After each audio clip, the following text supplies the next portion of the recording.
Hello friends, कैसे हो आप सब। तो आज हम भारतीय अर्थव्यवस्था का पार्ट 2 करने वाले हैं। BEC 146 आपका सब्जेक्ट कोड है। आप मैच कर लेना, सेम टू सेम है।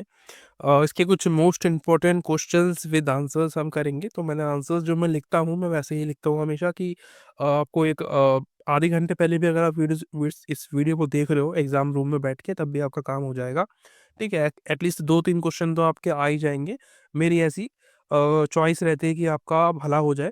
ठीक है, अगर आप लास्ट में भी देख रहे हो, क्योंकि कुछ स्टूडेंट है जो कि जॉब वगैरह भी करते हैं, तो उनके पास टाइम नहीं होता है पढ़ाई करने का, तो उनके लिए ये मेनली रहती है। लेकिन आप अगर आप स्टूडेंट भी हो, आपने पढ़ा है, लेकिन आपको लगता है कि यार नहीं, मुझे दिक्कत है, समझ में नहीं आ रहा है, क्या करूँ क्या करूँ, तो आप वीडियो देख रहे हो तो अच्छी बात है, आपको भी फायदा हो जाएगा। ठीक है, इसमें बेसिकली मैं रिवीजन तो करा ही दूंगा आपको पूरी बुक का, क्योंकि जो आंसर्स मैं लिखवाता हूँ वो आपकी बुक से ही होते हैं।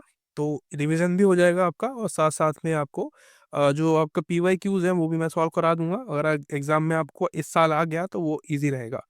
सबसे पहला जो क्वेश्चन है वो है मौद्रिक नीति। ठीक है, पूछ रहा है कि ये होती क्या है मौद्रिक नीति, बताइए। और एक अर्थव्यवस्था में आर्थिक समृद्धि में ये कैसे हेल्पफुल होती है, मतलब कैसे मदद करती है मौद्रिक नीति। तो बेसिकली मौद्रिक नीति एक तरीके की कार्रवाई है जो हम हमारे देश में RBI होती है ना, RBI reserve bank of India जो है वो करती है। हर देश की अलग अलग होती है। तो ये हर देश में अलग अलग जो केंद्र बैंक होता है, जिस जो मतलब एक तरीके से सेंट्रल बैंक होता है पूरे सभी देशों का, वो ये काम करता है। ठीक है, अब वो ये क्या करते हैं बेसिकली, जैसे कि RBI है, मार्केट में पता चल रहा है बहुत ज्यादा पैसा आ गया है ना, तो ये क्या करते हैं, उस पैसे को रख लेते हैं अपने पास लेके।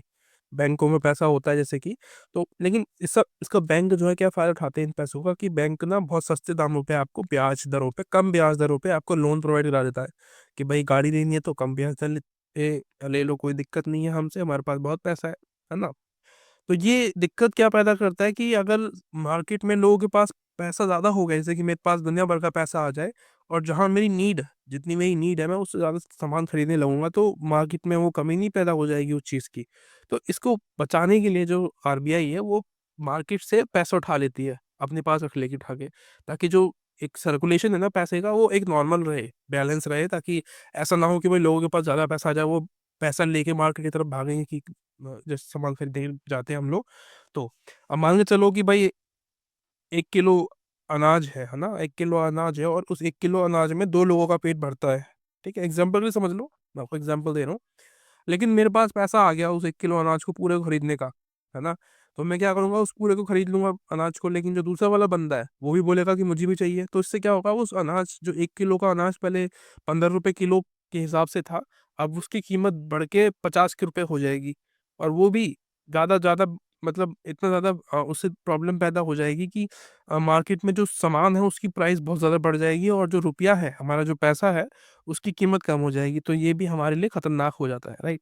तो ये भी हमें समझना पड़ेगा। इकोनॉमी इसी का नाम है, इसी को इकोनॉमी कहते हैं। इसका उद्देश्य क्या होता है बेसिकली, कि भाई मुद्रास्फीति जो है, जो महंगाई है, उसको कम किया जाए। मैंने आपको बताया ना, महंगाई बढ़ जाती है किसी भी वस्तु की। तो अगर आपके पास पैसा फालतू आ रहा है, अगर आप उसको खरीद रहे हो, है ना, उस पर बोली लगा रहे हो कि नहीं मैं इतना दूंगा, मैं इतना दूंगा, तो उसकी तो कीमत बढ़ेगी डेफिनेटली। ठीक है, और जो दुकानदार है उसके मजे ही मजे। रोजगार जो है वो बढ़ जाता है लोगों का, आर्थिक विकास करता है। रोजगार तो बढ़ता है, आर्थिक विकास भी होता है, लेकिन इससे मुद्रास्फीति बढ़ती है, यानी कि महंगाई बढ़ जाती है। ये आपको याद रखना चाहिए। महंगाई बढ़ेगी तो जो लोगों के पास पैसा नहीं है उनका क्या होगा फिर। ठीक है, आर्थिक विकास में इसका योगदान क्या है भाई,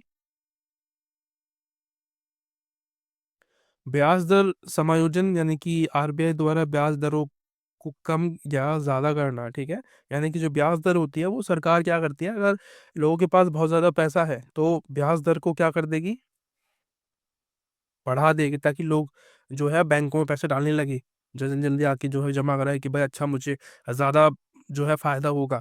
और बैंक ने अगर ब्याज दर कम कर दिया तो क्या करेंगी सरकार, उस पैसे को वापस ले लेगी बैंकों से। ठीक है, ऐसा नहीं कि जबरदस्ती लेती है, उसका उन्हें प्रॉफिट मिलता है बेसिकली। ठीक है, मतलब उनको भी ब्याज देती है फिर RBI अपनी तरफ से, तो ये भी होता है। लेकिन ये जो RBI है वो ऐसे ही काम करती है। किसी भी देश की जो सरकार है, सरकार कह रहा हूँ, जो RBI हो, जो भी मतलब सेंट्रल बैंक होती है, वो ऐसे ही काम करती है। उसके अलावा विनिमय दर पर प्रबंधन करती है, यानी कि जो भी आपका एक्सपोर्ट और इम्पोर्ट है उसको भी प्रभावित करेगा ये। ठीक है, डेफ़िनेटली अगर चीज़ों की डिमांड बढ़ जाएगी तो लोग ज़्यादा सामान खरीदेंगे, तो हम बाहर एक्सपोर्ट कैसे कर पाएँगे सामान को, है ना? अगर हमारे देश में पूर्ति नहीं हो पा रही है तो हम कहाँ बाहर सेल करेंगे? तो उससे हमें जो विदेशी मुद्रा है वो प्राप्त नहीं होगी, अगर वो प्राप्त नहीं होगी तो हम पेट्रोल जो खरीदते हैं बाहर के देशों से, पेट्रोल, डीज़ल जो हम परचेज़ करते हैं, वो कैसे कर पाएँगे? फिर तो पूरा सामान ठप पड़ जाएगा ना। तो वही तो एक ज़रिया है ताकि कि हम बाहर देशों को सामान अपना सेल करते हैं और उससे हमें जो डॉलर्स हैं उनकी प्राप्ति होती है, उस डॉलर से फिर हम पेट्रोल खरीद पाते हैं। अगर ये सब मैंने आपको बताया ना, जैसे कि अगर महँगाई बढ़ जाएगी तो कैसे हम खरीद पाएँगे, है ना? उसके बाद मुद्रा आपूर्ति नियंत्रण, इसका मतलब क्या होता है? मुद्रा आपूर्ति बढ़ाने से आर्थिक गतिविधियों को बढ़ावा मिल सकता है ना? मैंने आपको ये बताया है अभी कि जो मुद्रा है, अगर वो बहुत ज़्यादा हो गई लोगों के पास तो उसका नियंत्रण करना बहुत मुश्किल हो जाएगा। लोग जो है ऐसे ही हैं इंडिया में कि वो इन्वेस्टमेंट नहीं करते हैं, फिर वो क्या करेंगे, सामान परचेज़ करेंगे, अपनी जो ख्वाहिशें हैं, उनको पूरा करेंगे। जैसे मेरे जैसा कोई व्यक्ति होगा तो वो गाड़ी खरीदेगा सबसे पहले, कार खरीदेगा, घर बनाएगा। तो इन्वेस्ट तो करेगा ना, मतलब एक तरीके से पैसा मार्केट में उसके पास हाथ में आया तो वो क्या करेगा, खर्च करेगा उस पैसे को। अगर खर्च करेगा तो वो जो मार्केट में डिमांड है ना वस्तुओं की वो बढ़ जाएगी, डिमांड बढ़ेगी तो उसकी सप्लाई नहीं बढ़ेगी, उसकी महँगाई बढ़ जाएगी। वो जो चीज़ बन रही है वो तो उतनी मात्रा में बन रही है ना, समझ रहे हो? उतनी ही मात्रा में बन रही है, अगर वो मैं ही सारा कुछ ले लूँगा तो बाहर जो सामान बेचती है सरकार बाहरी देशों को, जिससे कि हमें डॉलर्स प्राप्त होते हैं, वो कैसे हो पाएगा? ठीक है? ये है, और इससे रोज़गार तो पैदा होता ही है और वित्तीय बाज़ार को स्थिर रखता है ये सब चीज़ें, ठीक है? सेकंड क्वेश्चन है आपका, कृषि और उद्योगों के साथ सेवा क्षेत्र की हाल की विकास रूपरेखा की तुलना कीजिए। तो क्या है? रूपरेखा यानी कि कृषि की, उद्योगों की, सेवा क्षेत्र के हाल में, ठीक है? सेवा क्षेत्र के हाल में बेसिकली हमें कंपैरिज़न करना है यहाँ पे कि कृषि कितना हमारे देश में जीडीपी का है, ठीक है? कितनी परसेंट जीडीपी हमारे कृषि से आती है और कितना परसेंट उद्योग से आती है। मैंने यहाँ पे एक चीज़ और ऐड कर दी है, सेवा क्षेत्र का भी मैंने बता दिया है, ठीक है? क्योंकि सबसे ज़्यादा जो हमारा इंडिया में ना सेवा क्षेत्र ही है जो सबसे ज़्यादा ग्रो कर रहा है आज की दुनिया में। जैसे कि आप एजुकेशन सेंटर्स नहीं देखते?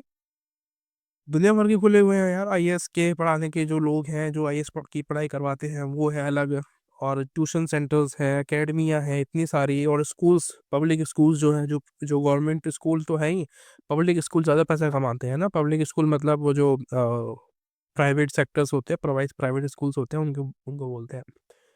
तो ये इसका जो विकास सबसे ज़्यादा तेज़ है इन दोनों से, ठीक है? विकास यानी कि कृषि से और उद्योग से, दोनों से ही ज़्यादा फ़ास्ट ग्रो करती है ये सेवा क्षेत्र हमारे देश में, और इसकी जीडीपी का जो है, जीडीपी में इसका योगदान 50% से ज़्यादा है, ठीक है? ये बढ़ता ही जा रहा है।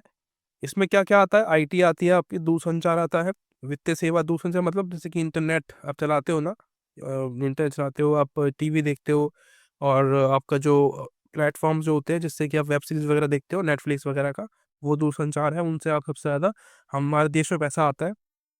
स्वास्थ्य सेवाओं से हम पैसा कमाते हैं, लोग बीमार रहते हैं तो उसमें पैसा खर्च करना पड़ता है, और एजुकेशन, ये सभी सर्विस सेक्टर्स के अंदर आते हैं, ठीक है?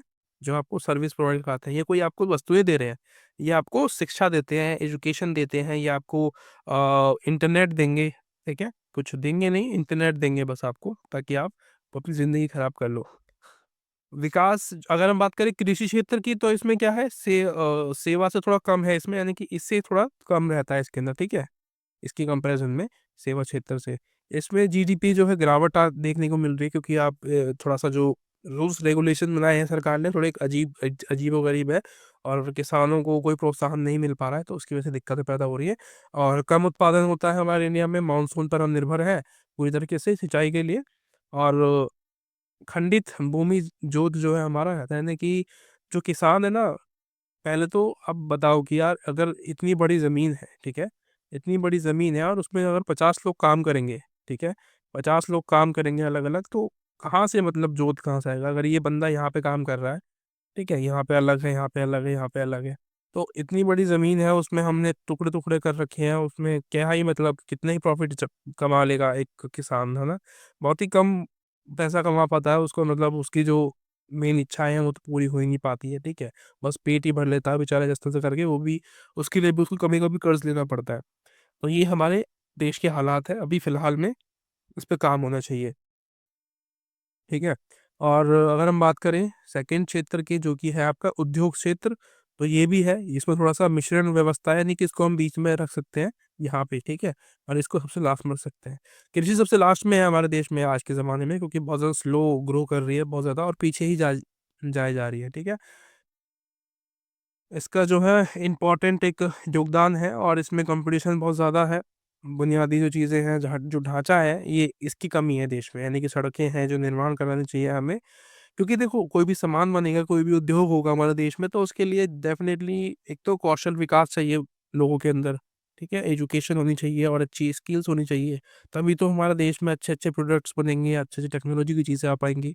अगर उद्योग ही अच्छा नहीं है, अगर लोगों की अंदर एजुकेशन की कमी है, कंपटीशन की कमी है, और जो हमारी सड़कें और जो बाकी चीज़ें हैं, जो स्वास्थ्य सुविधाएं हैं, जल, यानी कि जो पानी है पीने के लिए, वो ही नहीं है, तो कैसे इन चीज़ों पे हम काम कर पाएंगे अच्छे से, ठीक है। तो सभी चीज़ें ज़रूरी है। ये मैंने आपको एक इंडेक्स बना कर दिखा दिया है, आप इसको देख लेना, ठीक है। आते हैं अपने नेक्स्ट क्वेश्चन पे। कह रहा है कि वैश्वीकरण शब्द से आप क्या समझते हैं? इसके लाभ और सीमाओं की चर्चा कीजिए। वैश्वीकरण आपने बहुत बार सुना है, ये तो आपको पता ही होगा, मैंने ऐसे ही करा दिया ये, ताकि आपको लगे कि यार ईज़ी क्वेश्चन्स है इसके अंदर, ये हम पकड़ सकते हैं इनको, ठीक है? हम फिर इससे आपको 20 नंबर मिल जाएँगे आसानी से, है ना? क्या ही जाएगा। इसको आप बस को आपको करना है कि भाई वैश्वीकरण एक प्रक्रिया है, प्रोसेस की तरह है, यानी कि जिससे कि आप एक से दूसरी कंट्री में आप ट्रैवल कर पाते हो एजुकेशन के लिए, मतलब एक तरीके से उनके दरवाजे खुले हुए हैं आपके लिए, ठीक है? जैसे कि अमेरिका जाते लोग पढ़ाई करने के लिए, कनाडा जाते हैं जॉब करने के लिए, तो आपके पास पूरी चॉइस है, आप जहाँ मर्ज़ी जाके एजुकेशन ले सकते हो, ठीक है? जॉब कर सकते हो, तो ये वैश्वीकरण का ही प्रभाव है, ठीक है? बाकी और देखते हैं आगे, इसके जो लाभ है वो क्या है, कि भाई आर्थिक विकास हो जाता है, सांस्कृतिक जुड़ाव आपको देखने को मिलता है ना? तकनीकी विकास होता है, वैश्विक शांति स्थापित होती है। वैश्विक शांति स्थापित मतलब, वैश्वीकरण देखो, हम इकोनॉमी पढ़ रहे थे, तो उसी के हम इस हिसाब से बता दूँ मैं आपको कि कोई भी कंट्री का अगर किसी कंट्री से लाभ होता है ना, फ़ायदा हो रहा होता है, तो वो कोशिश करता है कि वो उससे बना के रखे, है ना? अगर आपका दोस्त आपके काम आता है ना? वो बहुत करोड़पति व्यक्ति है, तो आप उससे हमेशा दोस्ती बनाए रखेंगे, ठीक है? चाहे वो कैसा भी हो, और आप कोशिश करोगे कि वो आपका दोस्त बना रहे, क्योंकि उसके पास बहुत पैसा है ना? आप उसकी चीज़ों को इस्तेमाल करते हो, आप उससे पैसे भी माँग लेते हो कभी भी, तो ये आप कोशिश करोगे कि बिगड़े ना। जैसे कि हमारी चाइना के साथ में, तो चाइना हमेशा जो है कोशिश करता है कि वो हमसे बना के रखे, ठीक है? बेशक वो कुछ ना कुछ गलत करता रहता है हमारे साथ, कभी कुछ कर देगा, कभी कुछ कर देगा, लेकिन वो कोशिश ये करता है कि बनी रहे, क्योंकि उसका बहुत ज़्यादा व्यापार इंडिया में होता है ना? क्योंकि हमारी आबादी सबसे नंबर 1 की आबादी है, फिलहाल में तो चाइना के बाद हम लोग आ गए हैं अब। तो वो कोशिश करेगा कि भारत एक बहुत बड़ा बाज़ार है, तो उसमें इन्वेस्ट करना उसके लिए बहुत सही रहता है, ठीक है? और नज़दीक के नज़दीक रहता है, उसको ज़्यादा खर्चा भी नहीं होता है, ठीक है? इम्पोर्ट-एक्सपोर्ट का। सीमाओं की बात करें तो वैश्वीकरण की सीमाओं की बात करें तो आर्थिक संतुलन, यानी कि ये कह रहा है कि जो विकासशील देश है ना, इनको कम फ़ायदा होता है उद्योगों से। जबकि विकसित देश जो होते हैं उनको बहुत ज़्यादा फ़ायदा होता है, ठीक है? आयातित प्रभाव, यानी कि जो एनवायरमेंटल प्रॉब्लम्स है, वो भी एक सीमा के अंदर आती है, कि भाई वो भी एक प्रॉब्लम क्रिएट करती है हमारे लिए।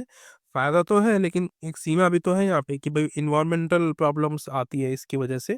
सांस्कृतिक एकरूपता आपकी देखने को मिलती है, आप जितनी भी जहाँ भी जाओगे, आपको एक ही संस्कृति देखने को मिलेगी, कौन-सी? यूरोप, ठीक है? यूरोप की या अमेरिका की। अब हम लोग उसी को तो फ़ॉलो कर रहे हैं। पूरी दुनिया में आप देखो, जीन्स पहन रहे हैं, कोट पहन रहे हैं, टाई लगा रहे हैं, है ना?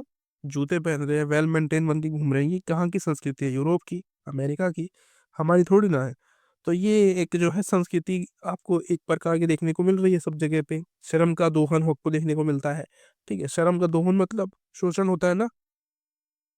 अगर आप भी कहीं काम कर रहे होंगे या कभी करोगे, तो अगर आप ऐसी जगह लग गए जो कि कंपनी ऐसी है बुरी, है ना?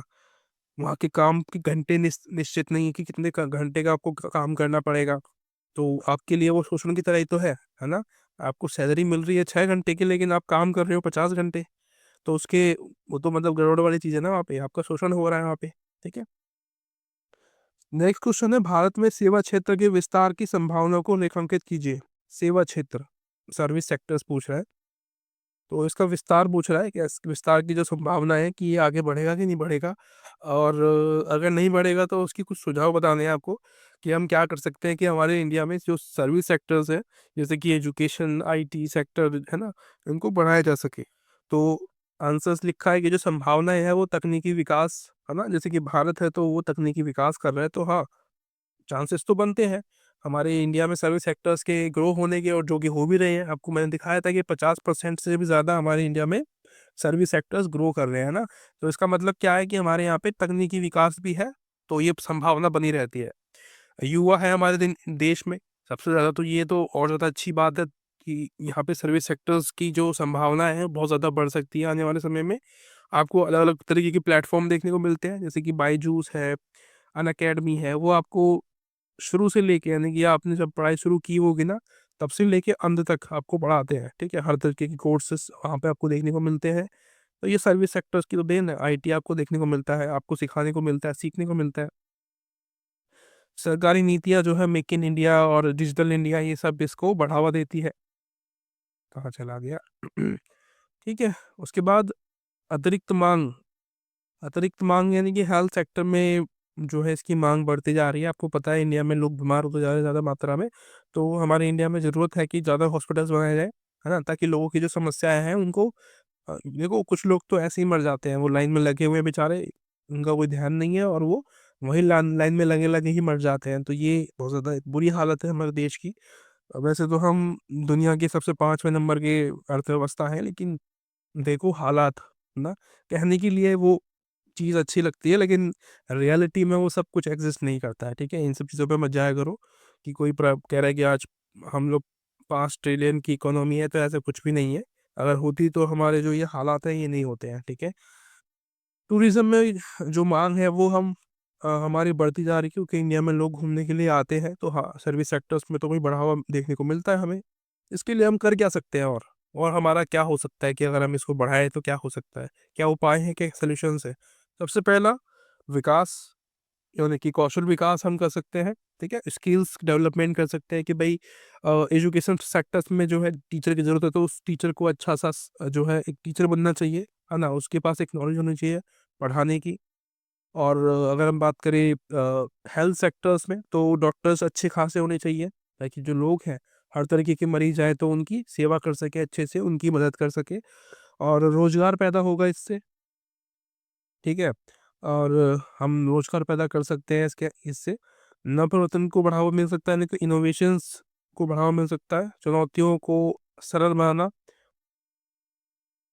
पूरा अवशेष ढांचा यानी कि ट्रांसपोर्ट सुविधाएं जो है उनको हम बढ़ाना चाहिए हम लोगों को। अगर हमें उपाय करने हैं, उपाय के रूप में हमें ट्रांसपोर्ट बढ़ाना चाहिए, ऊर्जा यानी कि जो बिजली है, हमारे देश में अभी भी बिजली का ये रहता है कि किसी किसी जगह पे तो है ही नहीं, ठीक है। किसी किसी जगह पे है तो वो 1 घंटे के लिए आती है फिर चले जाती है। तो ये एक प्रॉब्लम वाली बात है, यहाँ पे हमें काम करना चाहिए। वैश्विक अंतर्राष्ट्रीय जो पहुंच है उसको हमें बढ़ाना चाहिए अपनी, ठीक है। स्वास्थ्य शिक्षा जो है उस पे हमें और ध्यान देना चाहिए। चुनौतियों को हमें ईज़ी बनाना चाहिए, और पर्यटन को बढ़ावा देना चाहिए, ठीक है। इनको मतलब बढ़ावा देने के लिए कुछ हम काम कर सकते हैं एक्स्ट्रा, जैसे कि कुछ लोगों को हायर किया जाए स्पेशली जो कि पर्यटक को देखे, ठीक है। क्योंकि इनके साथ बहुत शोषण हो रहा है इंडिया में, मैंने देखा है अभी फ़िलहाल में कि इनको कोई भी आके जो है परेशान करने लगता है कि मनी माँगता है इनसे कि पैसे दो, पैसे दो। तो ये हमारे देश की छवि को बिगाड़ता है, जिस पे कि हमें ध्यान देना चाहिए, और मतलब स्पेशली कुछ संस्थाएँ ऐसी बनाई जाएँ जो कि जो भी हमारे बाहर के देशों से आते हैं, जैसे ब्रिटेन से आ रहे हैं, कोई अमेरिका से आ रहे हैं, किसी और देश से आ रहे हैं, तो उनकी साथ वो व्यक्ति रहे, ठीक है? उनकी उनको बताएँ कि आपको क्या करना चाहिए, कैसे जाना चाहिए, ये क्या है, वो क्या है। मतलब एक तरीके से टूरिस्ट गाइड जो होते हैं ना, वो। इससे हमारे देश के युवाओं को नौकरी भी मिलेगी डेफ़िनेटली, ठीक है? उनको उस लैंग्वेज में अच्छा बनाया जाए। अगर वो ब्रिटेन के हैं, तो उनको ब्रिटिश इंग्लिश आनी चाहिए।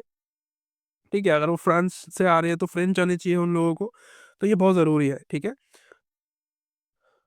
अगला क्वेश्चन है, उदार आर्थिक वातावरण में एमएसएमई क्षेत्र को बढ़ावा देने के लिए हाल के नीतिगत पहलों को प्रभावशीलता पर चर्चा कीजिए। तो बेसिकली क्या है ये एमएसएमई? ये आपने सुना होगा, एंटरप्रेन्योरशिप करके चीज़ चल रही है हमारे इंडिया में, तो उसी को हम कह रहे हैं एमएसएमई, ठीक है? यानी कि जो छोटे-मोटे लोग हैं, जैसे कि मैं युवा हूँ, आप युवा हो, तो आपको मौका मिलेगा कि आप जो है इसके तहत एमएसएमई के तहत जो सरकार से लोन ले सकते हो और अपने उद्योग स्टार्ट कर सकते हो। यहाँ पे मैंने एमएसएमई का मतलब लिखा हुआ है नीचे। एम का मतलब होता है माइक्रो, ये जो ये वाला एम है ना, इसका मतलब होता है माइक्रो। एस का मतलब होता है स्मॉल, और एम का मतलब होता है मीडियम और एंटरप्रेन्योरशिप। ठीक है, यानी कि आप छोटे से, बहुत ही छोटे स्तर से लेके बहुत बड़े स्तर तक जा सकते हो। ये आपको सरकार इसके लिए काम कर रही है। ठीक है, आपको क्या करती है, लोन देगी यहाँ पे। ठीक है, लोन की गारंटी मिलती है आपको, आपके इसके तहत लोन मिल जाएगा। और प्रधानमंत्री रोजगार सृजन कार्यक्रम, यानी कि इसमें आपको वित्तीय सहायता मिलती है इसके इसके जरिए भी। और स्टैंड अप इंडियन योजना करके भी एक काम चल रहा है, इसमें कि महिलाओं को और SC ST समुदाय के जो लोग हैं, इनको भी कर्ज मिल जाता है। ये भी अपना अलग से उद्यम स्टार्ट कर सकते हैं, ठीक है, अपने लेवल पे। अंतर्राष्ट्रीय विनिर्माण प्रतिस्पर्धात्मक कार्यक्रम, इसमें क्या है, विश्व में भारतीय MSME की प्रतिस्पर्धा को बढ़ावा देने के लिए ये आपका होगा। अब कुछ लोग ये कह रहे होंगे, कहेंगे कमेंट में कि भाई आपको पढ़ना भी नहीं आता। हाँ, नहीं आता भाई, सिखा दे मेरे को। उसके बाद चुनौतियाँ और सीमाएँ, इसमें क्या है, भ्रष्टाचार, कार्यान्वयन, थोड़ी बहुत गलती सबसे हो जाती है, ठीक है, कोई बड़ी बात नहीं है। थोड़ा बहुत कभी-कभी स्पेलिंग मिस्टेक होती है, कभी-कभी हम लोग किसी-किसी चीज़ों को प्रोनंसिएशन नहीं कर पाते हैं अच्छे से। इसका मतलब ये नहीं है कि उसे पढ़ना नहीं आता या वो गँवार है, ठीक है? तो गँवार वो लोग हैं जो कि ऐसे कमेंट करके अभी मुझे बोलेंगे, पर आई डोंट केयर। ठीक है, चुनौतियाँ और सीमा में यानी कि भ्रष्टाचार आ सकता है, यानी कि इंडिया में आपको देखने को मिलता है नॉर्मली कि इंडिया में जो रेड टैप है ना, ये जो हमारे सरकारी नौकर हैं, आपसे अगर आप लोन लेने गए हो तो आपसे उल्टा पैसा माँगेंगे कि मुझे और इसमें से कितना मिलेगा, मुझे भी तो दे, है ना? तभी वो आपका काम आगे चलाएँगे, तभी वो आपकी फ़ाइल आगे बढ़ाएँगे, नहीं तो बढ़ाएँगे ही नहीं। ये दिक्कत है इससे कि इससे क्या होता है, जो कि जिसको ज़रूरत है ना पैसों की, वो नहीं ले पाता है सरकार से सहायता। और अच्छे से उस पे काम करना चाहिए हमें, जो भी हमारी सेवाएँ चल रही हैं हमारे लिए, जो प्रोग्राम चलाती सरकार, उसको अच्छे से अमल में लाना चाहिए सरकार को। और बड़ी जो निगम है, उनसे कॉम्पिटिशन जो है उसके हिसाब से किया जाए, क्योंकि बहुत बड़ी कंपनियां हैं, वो हमें कंपटीशन देगी तो हम तो कहाँ ही मतलब एग्जिस्ट करेंगे। एग्जाम्पल के लिए, जैसे कि अगर मैंने कोई दुकान खोली है किसी भी चीज़ की, अगर उससे बड़ी पैसे से कोई दुकान खुली हुई है तो लोग मेरे पास क्यों आएंगे। तो कंपटीशन के लिए जो है कुछ ना कुछ सरकार को करना चाहिए कि भाई मतलब जो छोटा व्यापारी है उसके लिए कुछ अलग सुविधा दी जाए, ताकि वो अपना जो स्टार्टअप है वो शुरू कर सके। ज़रूरतमंदों को ऋण नहीं मिल पाता है, ये भी एक बहुत बड़ी चीज़ है। बाज़ार तक पहुँच का अभाव रहता है, ठीक है? बाज़ार तक लोग पहुँच नहीं पाते हैं, तो ये भी एक बहुत बड़ी समस्या रहती है। उपाय क्या है कि भई कार्यान्वयन को हम सही कर सकते हैं, जो भी सरकार की जो सुविधाएँ हैं, उनको अच्छे से कराया जाए, ठीक है? फ़ॉलो कराया जाए। और अगर जो नहीं करता है, ऐसी कोई डिमांड करता है पैसों की, तो उसके खिलाफ कार्रवाई होनी चाहिए, ठीक है? कौशल विकास होना चाहिए लोगों के अंदर, ठीक है? और औपचारीकरण बढ़ावा मिलना चाहिए उसको, बाज़ार तक पहुँच को बढ़ावा मिलना चाहिए, यानी कि जो छोटे-मोटे जो व्यापारी जो नए-नए आ रहे हैं सामने निकल के, तो उनको सरकार को कुछ ना कुछ उनके लिए एक्स्ट्रा करना चाहिए कि वो बाज़ार तक पहुँच सके, ठीक है? उनको एक मार्केट मिल सके, जहाँ पे वो जो सामान बना रहे हैं, जो सर्विस दे रहे हैं लोगों को, वो उन तक पहुँच पाए या वो सर्विस तक पहुँच पाए, ठीक है? प्रतिस्पर्धात्मकता को संबोधित करना, तो मैंने बोला ना कॉम्पिटिशन। अब मान के चलो एक चींटी का कॉम्पिटिशन कर रहे हो आप हाथी से, तो वो क्या सही है? तो एक तरीके से जो एमएसएमई वाले जो बच्चे हैं, यानी जो नए-नए युवा हैं, जो ये शुरुआत करेंगे, एंटरप्रेन्योर बनेंगे, तो वो जो बड़े-बड़े हाथी हैं, उनसे क्या जीत पाएँगे? कभी भी नहीं जीत पाएँगे। वो एक हाथ रखेंगे, पैर रखेंगे, वो तभी मर जाएगा बेचारा दब के। तो उसके लिए ना एक अलग जो दायरा है वो रखना चाहिए। कॉम्पिटिशन हम अपने बराबर के साथ करते हैं, ना कि अपने से ऊँचे के साथ। तो वो भी सरकार को एक याद रखना चाहिए। ऐसे नहीं है बस बोल दिया कि भाई सबके लिए हम रोज़गार देंगे, सबको हम जो है लोन देंगे। बोलने से नहीं होता है, आपको करना भी चाहिए उस चीज़ को, ठीक है? तो ये होगा आपका कुछ क्वेश्चंस। आशा करता हूँ वीडियो आपको अच्छी लगी होगी। अगर आपको ऐसी वीडियोज़ और चाहिए तो आप मुझे बता सकते हैं। मिलते हैं अगली वीडियो में, तब तक के लिए बाय बाय।